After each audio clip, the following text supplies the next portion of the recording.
We know nutrition depletion exists in our soil and our food supply. It's just hard to get nutrients the way we need to get them. So the reality is we are losing certain vitamins and minerals every day, and we need to replete what we lose or what we're not getting from our nutrition.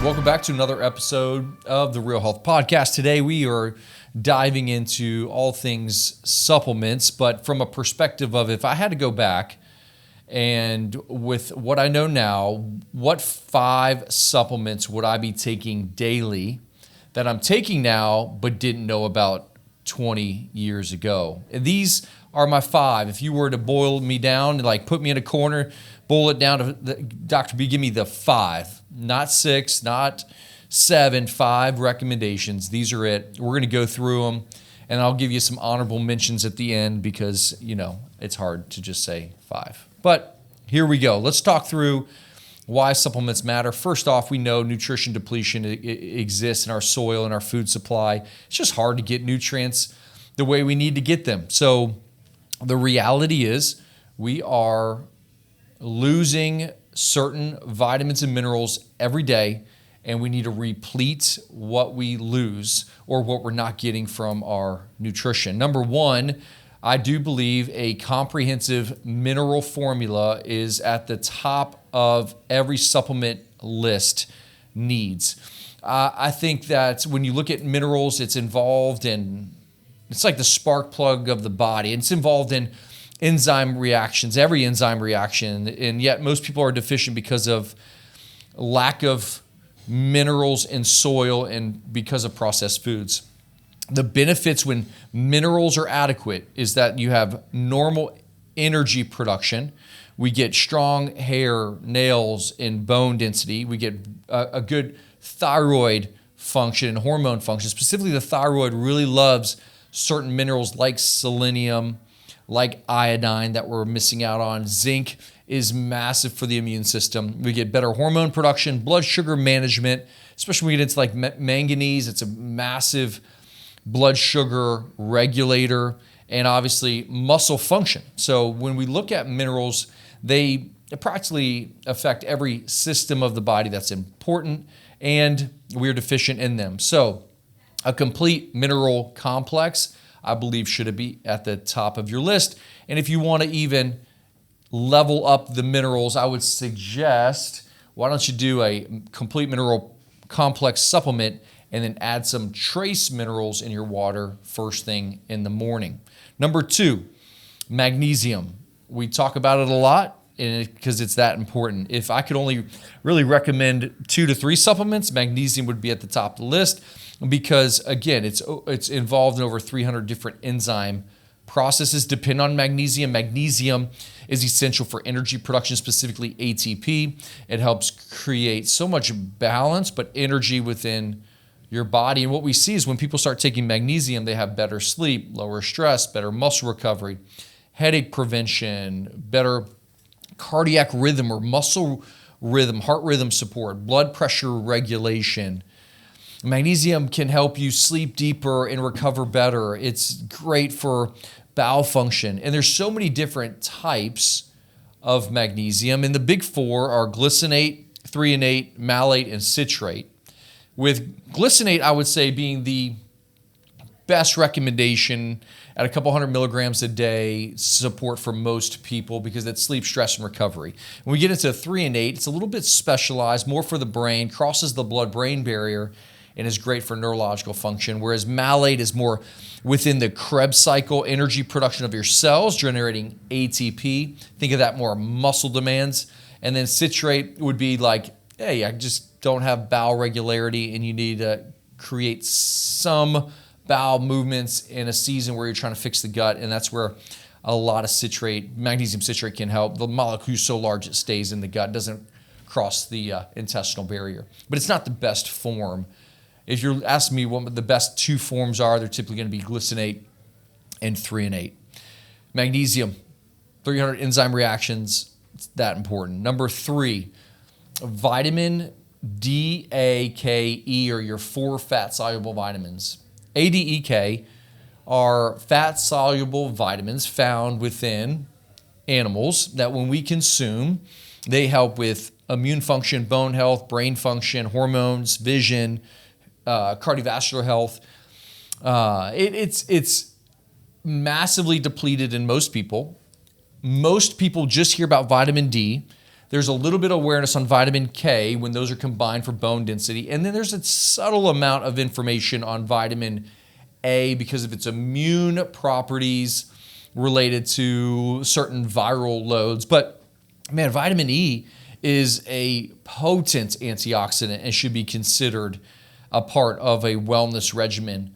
I would suggest testing your vitamin A, D, E, and K levels so you know exactly how to dose them properly. As a fat-soluble vitamin, you can't just take mega doses of it without it bioaccumulating in tissue and causing problems. So we want to be intentional here. But these fat-soluble vitamins work cohesively together to create a greater effect and should be considered taken together unless there's a need for you not to. And there are some specialty needs. Make sure you work with your practitioner to figure out if that's right for you. And when we look at number 4, I've said it before in the last couple years, and I think it's important to put in the top 5, but I think creatine, whether you're 20 or 80, probably need to be taking creatine. 3 grams to 5 grams a day is sufficient.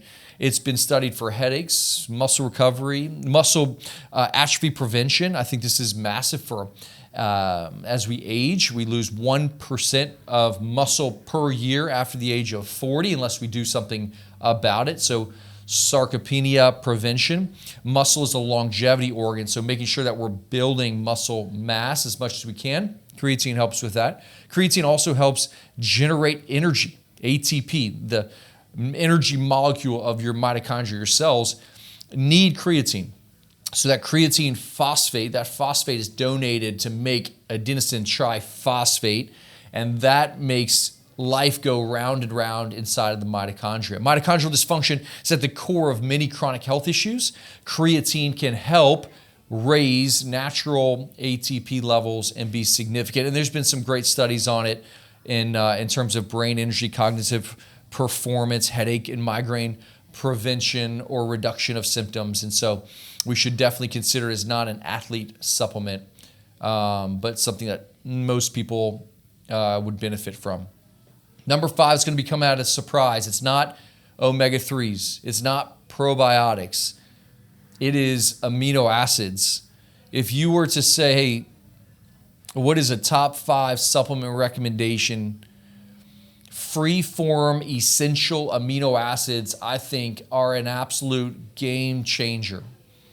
I'll say this. Hey, Grant, grab me the blue bottle right there, and I'll show it to the camera. If you didn't know, we have a YouTube channel, and you can watch the videos there. But this is what I take. It's a tablet version. There's a powder version as well of essential amino acids. And this is what are the building blocks of protein or muscle.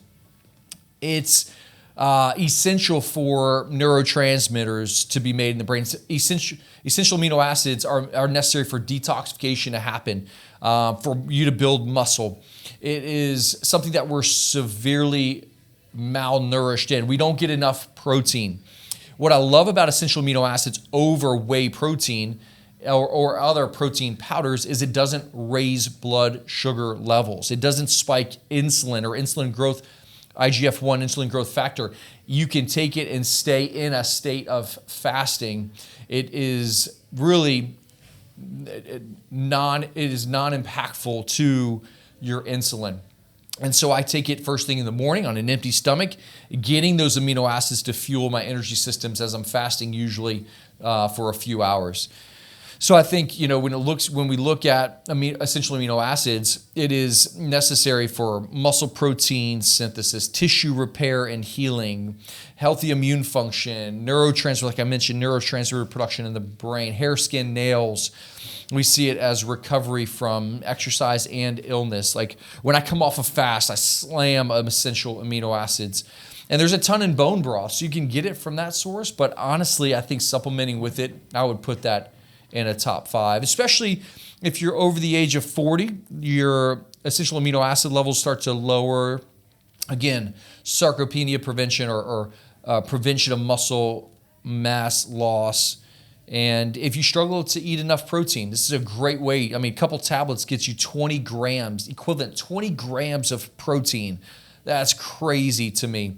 And so it's really great to kind of biohack that inadequate protein that we usually don't consume enough of. Those are your top 5. Honorable mentions, I think, would be looking at your omega-3 6 index and fish oil supplementation based on that, specifically DHA and EPA.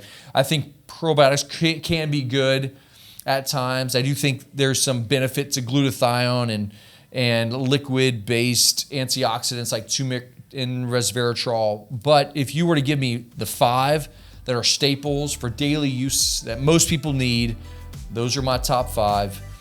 I would suggest working with someone to figure out your dosing strategy and how to incorporate those into your routine. Thanks for listening to another episode of the Real Health Podcast.